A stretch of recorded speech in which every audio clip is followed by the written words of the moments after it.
Okay, so you know how sometimes life just serves you up a steaming plate of you're gonna get humiliated? Yeah, well, grab a fork, because I was the main course at that banquet of bad decisions. My best friend, Sarah, decided to marry my ex-boyfriend, Mark. And the cherry on top? I was maid of honor. The title doesn't even begin to cover the mountain of betrayal, the festering anger, or the icy planning that went into that day. Buckle up, because this is the story of how a wedding speech turned into a full-blown nuclear winter of regrets. Sarah and I were inseparable since kindergarten. We'd built a bond so strong, we swore we'd be friends forever, no matter what. We were the dynamic duo, the good cop, bad cop, the peanut butter and jelly of friendship. I could tell her anything, and she, in turn, knew everything about me, my fears, my dreams, my embarrassing childhood moments involving a rogue sprinkler and a bright pink tutu. We had a language of inside jokes, a shared history woven into the fabric of our lives. We knew each other's families, shared holidays, and had navigated the treacherous waters of adolescence together. Then came Mark. I loved him. Really, truly loved him. The kind of love that felt like sunshine on your skin, a comfortable weight you could settle into. He was a good listener, attentive, and he knew how to make me laugh. We met in college, bonded over a shared love of classic movies and late-night pizza runs. He was charming, yes, but even then, I noticed the subtle undercurrents. The way he would subtly steer conversations to be about him. The possessive glances he'd give anyone who dared to look my way. But even through the charming facade, the red flag started to pop up. He was a walking, talking red flag. He was charming, yeah, but also possessive, controlling, and frankly, a little bit boring. He'd criticize my choices, subtly put down my friends, and try to isolate me.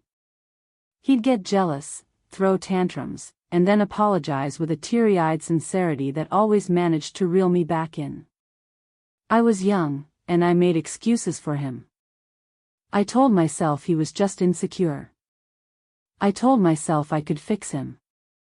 After 2 years of on-again off-again drama, I finally cut things off. It was a messy breakup, filled with silent treatment and passive-aggressive social media posts, the kind where you post a quote about moving on and secretly hope they see it. It felt like tearing myself in two. But I knew it had to be done.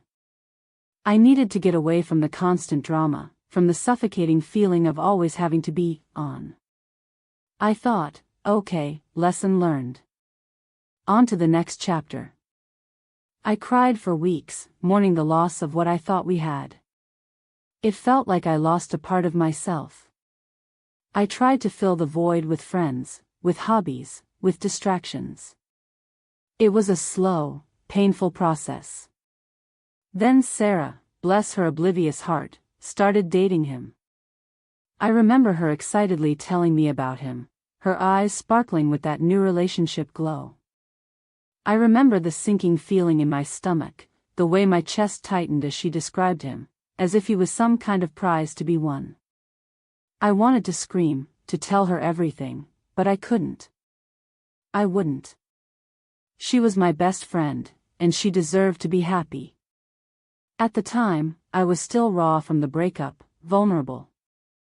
I felt blindsided. I tried to be supportive, I really did. I forced smiles, swallowed down the bile of seeing him with my best friend. It was a Herculean effort to pretend to be happy. Every time they were together, I felt this strange tension, a silent battle waged between us. His eyes always seemed to be on me. It was almost as if he was flaunting their relationship as if it was a prize he won. The casual touching, the lingering glances, it all felt like a slap in the face. Eventually, they announced their engagement, and I almost choked. The invitation came in the mail, a crisp, ivory card with their names embossed in elegant calligraphy. Seeing them together on the announcement, their faces beaming with forced joy, felt like another betrayal. But I plastered on the fake smile, squeezed Sarah's hand, and said, "Congratulations." Inside, though, a tiny, furious flame was starting to flicker. It was a tiny spark of anger, but it was enough. The carefully constructed facade of happiness that I was putting up was starting to crack. I felt as if I was going through a slow, agonizing process. The months leading up to the wedding were a minefield. Everything was about Mark. Sarah, bless her, was so blinded by the perfect love story she'd convinced herself they had. She didn't see the blatant disregard he had for her needs, her wants, everything that made Sarah. He'd subtly undermine her decisions, constantly remind her of my past relationship with him, and generally make me feel like the elephant in the room.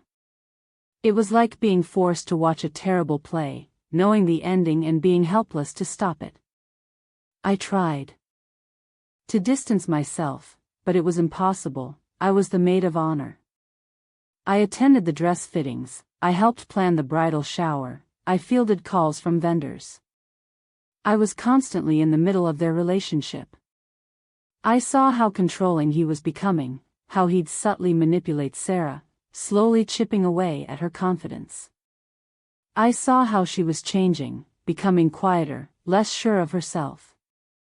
I wanted to scream, to shake her and make her see what was happening. But I couldn't. I was trapped, bound by the unspoken rules of friendship and the impending wedding. The rehearsal dinner was the first crack in my carefully constructed facade of happiness. The venue was a stuffy, pretentious restaurant with cloying, romantic decorations. The air in the room was thick with forced cheer and carefully curated compliments. Mark spent the entire evening regaling everyone with stories from his past, conveniently leaving out the ones about how he and I used to argue. He spoke of his accomplishments, his successes, all delivered with a smug self-satisfaction. He made sure to name-drop his connections and how well he had been doing in life, as if he was trying to prove something to everyone. I was seated next to his mother, who, I swear, spent the entire time subtly hinting that I was the problem in his and my previous relationship. She would make pointed comments about how certain people are drama queens, and how some people can't handle a good man. She constantly looked at me, as if waiting for me to make a fool of myself. The food was bland, the wine was weak, and the conversation was excruciating. I forced down smile after smile, pretending to be interested in their vapid chatter. I excused myself early and escaped into the night. That night, as I lay in bed, I felt a growing resentment. I was the one who had been hurt. I was the one who deserved better. I thought about how Sarah had been my rock for so long, my constant. And now she was with him. And they both, my best friend and my ex, were parading around as if they hadn't committed the ultimate betrayal. They acted as if everything was fine, as if I had magically moved on, never felt a thing. But I hadn't. Not even close. And they knew it. The next morning, as I saw the wedding flowers being delivered, a cascade of perfect white roses and delicate lilies, as I helped Sarah put on her beautiful dress, the lace and silk shimmering under the morning light, as I rehearsed my speech, the tiny flame inside me roared, fueled by weeks of being belittled and ignored. It was time. It was time for some truth, time for a dose of reality, time for a little bit of sweet, sweet revenge. I knew what I had to do. I had an idea. The speech. It was the perfect weapon. The words, a carefully chosen arsenal. At first, the idea was just a spark, a fleeting thought that I immediately tried to extinguish. After all, that would be horrible. The bride, the groom, the guests, and I. But the more I thought about it, the more the idea started to take shape. Initially, I had planned to write a generic, fluffy speech, filled with platitudes and forced positivity. But the more I thought about it, the more I realized I had a unique opportunity. The opportunity to expose the truth, to show everyone, including Sarah and Mark, exactly what they had done. The idea of writing a speech that was painfully honest, that laid bare their flaws, their selfishness, their stupidity, it was irresistible. So, I stayed up all night, fueled by coffee and a deep, bubbling well of righteous anger. I got a bottle of wine to help with the creativity. I edited and re-edit, carefully crafting each sentence, choosing each word with precision. I knew I had to be careful. This couldn't just be a rant, it had to be a performance. I wanted them to squirm. I wanted them to realize what they'd done. I wanted them to regret everything. I walked around my small apartment, pacing. I spoke the words aloud. It sounded good, but there was something missing. I needed to make them feel the weight of their actions. I started with a list of observations. Sarah's vulnerabilities. Mark's controlling tendencies. Their codependent dynamic. I meticulously noted the patterns, the manipulations, the subtle power plays. Then, I started to weave them into the speech, hiding them in plain sight, masking the truth with the expected clichés. I made sure that I kept the tone neutral, almost loving. That was the key, I thought. The contrast.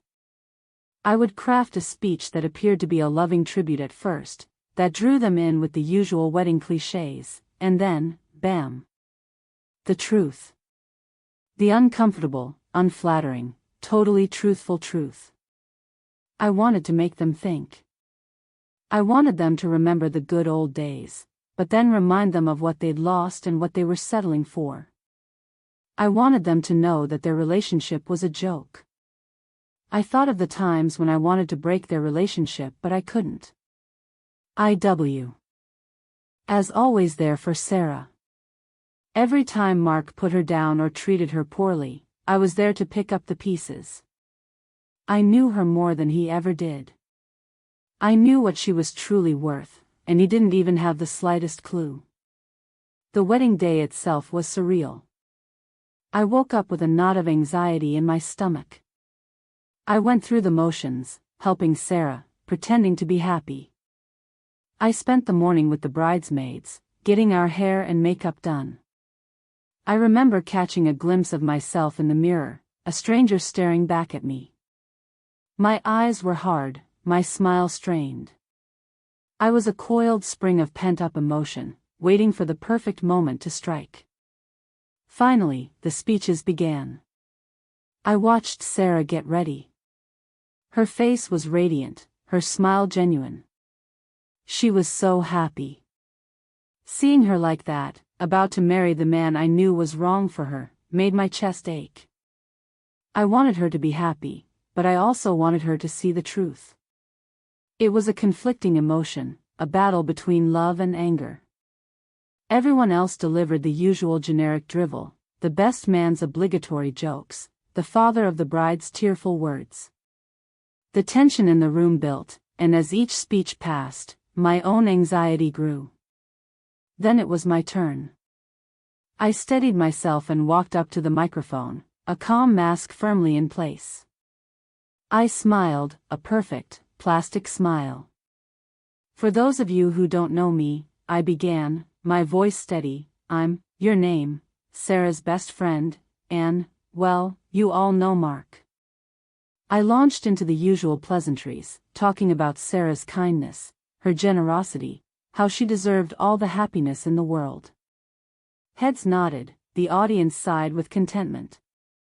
I built up the image of a fairy tale romance, the perfect couple destined to be together. I wanted them to feel secure, to be lulled into a sense of normalcy.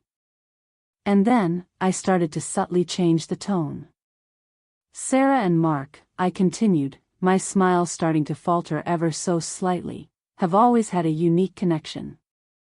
I paused, looking at them both, hoping they could hear my heartbeat. They challenge each other. They push each other. They inspire each other to become better versions of themselves. Another pause. I took a deep breath, reminding myself of all of my hard work. But as Sarah knows, I've known both of them for a long time. I took a deep breath. I've seen their moments, the good and the bad. I started to weave in anecdotes, seemingly innocent, about their relationship. I talked about how Mark had supported Sarah through a tough time at work, how Sarah had helped Mark with a family issue. But, nestled within these stories, were subtle jabs. I mentioned Mark's tendency to be preoccupied. I mentioned Sarah's habit of sacrificing her own needs for others. I described how Mark would often let Sarah down, how she'd always had to pick up the slack. I recounted how she would bend over backwards to try and make him happy, and how she would never fully get the appreciation she deserved. I spoke in an almost nonchalant manner, but I made sure every word had meaning. I knew what each of them would think, but I was going to deliver it in a way that was impossible to deny. I've seen firsthand, I continued, my voice now carrying a slight edge, how much Sarah cares, how much she gives of herself. And I'm so happy to see her finally find someone who appreciates all of that. I looked directly at Mark, a barely perceptible smirk playing on my lips. It was a momentary lapse in my perfect control. Then came the crescendo. I began to talk about myself, about the pain of letting go of a relationship, about the importance of learning from the past. I spoke about how I had to let go of someone I truly loved. We all make mistakes, right? We all go through things that change us. It is our choice to learn and move forward, or let ourselves be defined by the mistakes. I talked about how I'd learned to forgive, how I'd moved on, and I offered them my sincere congratulations. Then, with a final, pointed look at Mark, I finished my speech with a single, heartfelt sentence: I hope you two have many happy years together. I clapped, feigning enthusiasm. I was sure the room could feel the sarcasm seeping through my voice. It was time to sit back down. The room went silent. The applause was muted. It was as if everyone knew what I had done. I stepped away from the microphone and sat down, trying not to smile. I glanced at Sarah.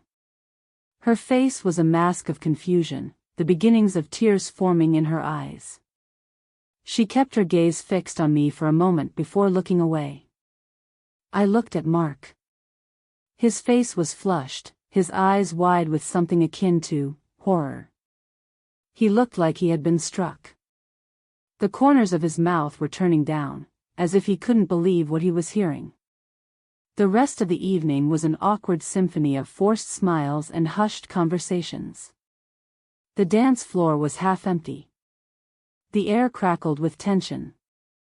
People were unsure of how to approach us. The happy couple was noticeably quiet. Sarah avoided me for the rest of the night, only darting me a few angry glances. I could feel her anger. I had hurt her, and she was in shock. I could see her pain. It was a mixed feeling. Mark, on the other hand, barely spoke to anyone. He avoided me as much as he could. He was probably afraid of what else I might say. I could feel his embarrassment, his shame. I had exposed his flaws for everyone to see. It felt like a victory. Later that night, I saw him outside, standing alone, smoking a cigarette. He looked defeated. The air was cool, and a light rain had begun to fall. The world felt washed clean. I approached him, the final act of my little play. I knew I wasn't supposed to.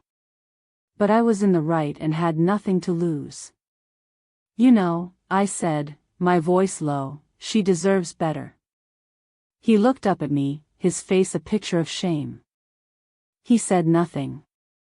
He couldn't meet my gaze. He simply nodded.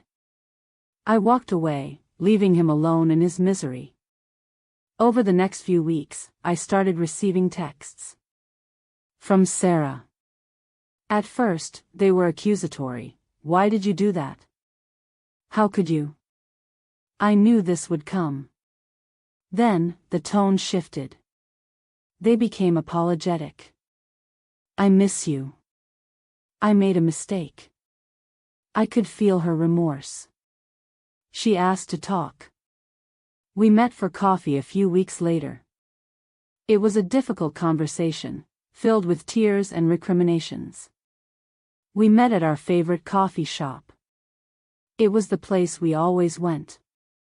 The scent of the coffee, the familiar chatter of the barista, it felt like a different life. It was like the world had changed in an instant. We sat in silence for a moment. The air between us was heavy with unspoken words and years of shared history. She admitted that she knew, deep down, that something wasn't right. That Mark wasn't treating her the way she deserved to be treated. That she felt trapped. That his behavior had been increasingly controlling and that she felt as though she was walking on eggshells around him. She said my speech opened her eyes. I told her I loved her, and I didn't want to see her get hurt. She felt like she had lost herself. That the person she was before she met him was gone. She wanted to go back. She wanted to be my best friend again. She ended up leaving him a few months later. I was hurt, but I had to be strong for her. They were divorced within a year. She was free, and it was up to her to make the changes. I know some people might say I was wrong. That it was unfair to make my best friend's wedding about me. That I shouldn't have said anything. But I don't regret it. It wasn't about me. It was about truth. It was about standing up for what I believed in.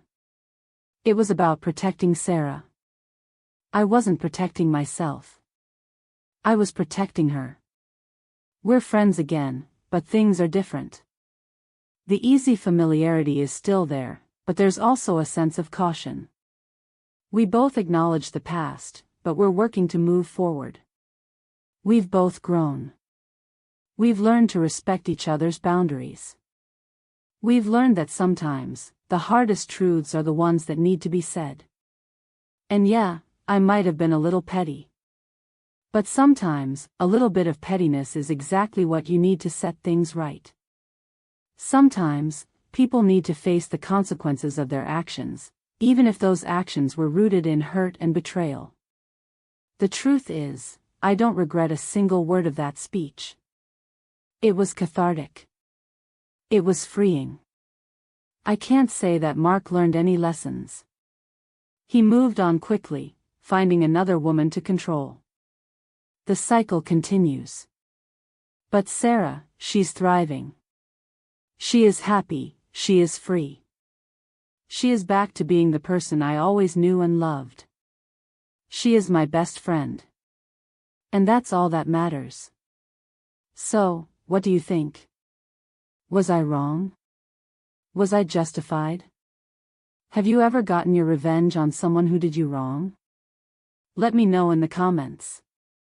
And, hey, if you enjoyed this story, be sure to like and subscribe for more tales of Reddit revenge. Thanks for listening.